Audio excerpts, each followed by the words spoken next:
करके राज लैण दियां प्रशासन ने ये लोगों को तुसीं पछाण लिया तो पछाणोगे अजे नहीं पछाणिया तुसीं चंगी तरह। मैं 20 साल तो तुहानूं दुआई दे रहा कि मैं अकाली दल का दुश्मन नहीं, मैं अकाल तख्त का दुश्मन नहीं, मैं किसी बादल परिवार का दुश्मन नहीं। मैं दुश्मन है तो गुरु घर के जिहड़ा मिशन है वो दुश्मनों का दुश्मन है। मेरा कोई निजी स्वार्थ नहीं। 40 साल हो गए तुसीं मैनूं देखदे आ, जब 80 च निरंकारी मरिया उदों बाद 4 साल तो मैं फरार रहा, 13 साल मैं 14 साल उम्र कैद कट्टी। वो बाद आके मैनू वजीरियां चंगियां नहीं लगदियां, मैनू नहीं चंगा लगता मैं MP बना दिल्ली च बैठा। पर जे साडे धर्म नूं साडे धर्म का बेड़ा गर्क करने वाले साडे अपने ही होए तो उन्हां दे असीं हथियार बन के वरतींदे रहे तो फिर कौम नूं संभालू कौन? असीं गोलियां खाण डए। खालसा जी बड़ा वड्डा अंदोलन है ये किसान अंदोलन, पर इस तो भी वड्डा अंदोलन सी जिहड़ा तुसीं धर्म युद्ध मोर्चा लाया। धर्म युद्ध मोर्चे तुहाडे आ भलवान पिंड दे 26 सिंह चढ़ाई कर गए, इक्के दिन बंब फटिया जिहड़ा।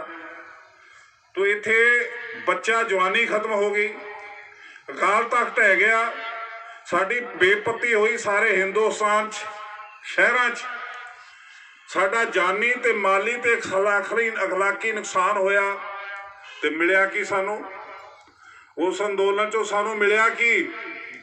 मिलिया इस करके नहीं कि स्वार्थ सी, अपना राज भाग लैण लई असीं काल तख्त ते मरजीवड़े बना के मरवाउंदे रहे, असीं ये धर्मी फौजियां नूं सद के मरवाउंदे रहे।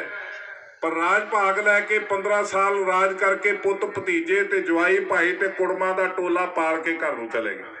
अज तां जुत्तियां पैण डईयां ने, तां अज पिंडां 'च वड़न जोगे नहीं रहे। कौम नूं समर्पित नहीं ये लीडर।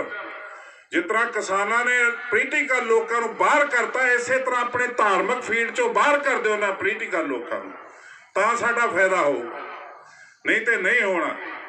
नहीं तो तुसीं पहलां भी खुआर होए हो, गांह भी होगे। धड़ियां नूं ना पूजो। तुसीं कोई आम आदमी पार्टी नूं मल्ली फिरदा, कोई कांग्रेस मल्ली फिरदा, कोई काली बनिया फिरदा, कोई कामरेड बनिया फिरदा, पर अपना स्वरूप तो उही रखिया जिहड़ा गुरु ने दिता। जो तुहाडा स्वरूप उही है, तुहाडा धर्म उही, पहला धर्म नूं ते बचा लो। तो मेरी हाथ जोड़ के तुहानूं बेनती है, मैं 4-5 साल हो गया एक धार्मिक पार्टी बनाई है, पंथक अकाली लहर, जिहड़ी पार्टी जिन्हां ने धर्म की सेवा करनी उही आवे, दूजा ना आवे। सपोर्ट सानूं सारे करो, पोलीटिकल लोग भी करन, उन्हां दे विच जिहड़े सपोर्टर ने वो भी करन, पर साडी पार्टी च उही आवे जिन्हें गुरु घर की निरोल सेवा करनी। जिन्हें सेवा नहीं करनी, पोलीटिकल बनना, वो बाहर जाके करो। सपोर्ट धर्म नूं बचाओ, धर्म अपनी थां ते। जदों साडा धर्म बचिया, अकाल तख्त की पातशाही बचूगी। मीरी ते पीरी, मीर अकाल पुरख सच्चा वाहिगुरू, पीर पैगाम देण वाला पैगंबर। मीर ते पीर का कंसैप्ट सानू गुरु हरगोबिंद पातशाह ने दिता। आत्मा ग्रंथ विच, प्राण पंथ विच। दसम पातशाह ने आखिरी समय क्या, नदेड़ च मेरी आत्मा ग्रंथ विच। जिन्हें आत्मा के दर्शन करने हुण गुरु ग्रंथ साहिब नूं पढ़िओ। ये नहीं सी क्या पाड़िओ ते पढ़वाओ, गुरु ग्रंथ साहिब नूं पढ़िओ। जिन्हें दर्शन करने हुण मेरे शरीर दे, वो पंजां चों करिओ। यही वजह सी गुरु गोबिंद सिंह जी तो बाद सब तो पहला प्रसाद का गफ्फा 5 सिखां नूं मिलदा। अज भी मर्यादा, पर अज साडे लीडरां दी नलायकी करके ये 5 का गफ्फा कढ़ के विचे मिला के घाला माला कर दिंदे। वो घाले माले च 5 प्यारे का पासे करते। साडी प्रथा सी आत्मा ग्रंथ प्राण पंथ। गुरु ग्रंथ साहब जी आत्मा ते शरीरक गवाही 5 प्यारे। 5 प्यारे सानू अमृत देंदे ने। अज 5 प्यारे एक नगर कीर्तन के अगे लाउण जोगे रख लिया सी, या फिर हुक्म पालन लई कि इनू फकरे कौम का खिताब दे दिओ। एक बच्चे मार के गया बरगाड़ी च, पुलिस अफसर उन्होंने खिताब उन्होंने दे दिओ, सरोपा दे दिओ। जलियांवाला बाग भुन के गया, पब्लिक नूं उन्होंने सरोपा दे दिओ। इस काम लई 5 प्यारे रख लिया जस। ते जिहड़े गदारी कर रहे ने उन्होंने फकरे कौम के खिताब दे दिओ। तुसीं दसो 100 साल पहला जनरल डायर नूं सरोपा किन्ने दिता? भुलिया कोई तुहानूं? ਜਨਰਲ ਡਾਇਰ ਨੇ ਜਦੋਂ ਦੁਨੀਆ ਨੂੰ ਭੁੰਨਿਆ ਗੋਲੀਆਂ ਨਾ, ਸਭ ਤੋਂ ਪਹਿਲਾਂ ਮਜੀਠੀਏ ਪਰਿਵਾਰ ਦੇ ਘਰ ਰੋਟੀ ਖਾਧੀ। ਇਹ ਇੰਟਰਨੈਟ ਤੇ ਜਾ ਕੇ ਦੇਖੋ, ਗੂਗਲ ਤੇ ਜਾ ਕੇ ਦੇਖੋ, ਰਿਸਰਚ ਕਰੋ, ਹਿਸਟਰੀ ਪੜ੍ਹੋ। ਮਜੀਠੀਏ ਪਰਿਵਾਰ ਦੇ ਘਰ ਰੋਟੀ ਖਾਧੀ ਤੇ ਅਗਲੇ ਦਿਨ ਸਰ ਰੂੜ ਸਿੰਘ ਨੇ ਉਹਨੂੰ ਸਰੋਪਾ ਦਿੱਤਾ ਅਕਾਲ ਤਖਤ ਤੋਂ। ਅੱਜ 100 ਸਾਲ ਬਾਅਦ ਬਰਗਾੜੀ ਦੇ ਵਿੱਚ ਬੱਚਿਆਂ ਨੂੰ ਵਿੰਨਣ ਵਾਲਾ ਜਿਹੜਾ ਉਮਰਾਂ ਨੰਗਲ ਸਿੰਘ ਨੂੰ ਕੌਣ ਸਰੋਪਾ ਦੇ ਰਿਹਾ, ਕੌਣ ਦਵਾ ਰਿਹਾ? ਮਜੀਠੀਆ ਪਰਿਵਾਰ। 100 ਸਾਲ ਬਾਅਦ ਵੀ ਬੰਦਾ ਸਿੰਘ ਬਹਾਦਰ ਤੁਹਾਨੂੰ ਸਰਦਾਰ ਬਣਾ ਗਿਆ, ਸਾਹਿਬਜ਼ਾਦਿਆਂ ਦਾ ਬਦਲਾ ਲੈ ਗਿਆ, ਤੇ ਅਸੀਂ ਕਹਿੰਦੇ ਉਹ ਗੁਰੂ ਵਾਲਾ ਨਹੀਂ ਸੀ ਰਿਹਾ, ਤੇ ਗੁਰੂ ਵਾਲਾ ਬਹਾਦਰ ਰਹਿ ਗਿਆ ਜਿਹਨੂੰ ਪੂਜਣ ਡਏ ਜੇ ਤੁਸੀਂ। ਬੰਦਾ ਸਿੰਘ ਬਹਾਦਰ ਨੂੰ ਅਸੀਂ ਜਿਹੜਾ ਨਮੋਸ਼ੀ ਦਾ ਆਲਮ ਉਹਦੇ ਵਿੱਚ ਉਹਨੂੰ ਬੋਟੀ ਕਰਵਾਇਆ।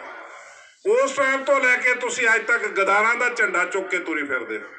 ਤੁਹਾਨੂੰ ਪਤਾ ਹੀ ਨਹੀਂ ਪੰਥ ਕਿੱਥੇ ਵਸਦਾ, ਪੰਥ ਦੇ ਲੀਡਰ ਕੌਣ ਨੇ, ਕੁਰਬਾਨੀਆਂ ਕਰਨ ਵਾਲੇ। ਜੇਲ੍ਹਾਂ 'ਚ ਅਸੀਂ ਸੰਨ 82 'ਚ ਮੋਰਚਾ ਲਾਇਆ ਤੇ ਮੋਰਚਿਆਂ 'ਚ ਜਾਣ ਵਾਲੇ ਮਰਨ ਵਾਲੇ ਮਰ ਗਏ, ਜੇਲ੍ਹਾਂ ਕੱਟਣ ਵਾਲੇ ਜੇਲ੍ਹਾਂ ਕੱਟ ਗਏ, ਤੇ ਜੇਲ੍ਹਾਂ 'ਚ ਅਜੇ ਬੈਠੇ ਨੇ।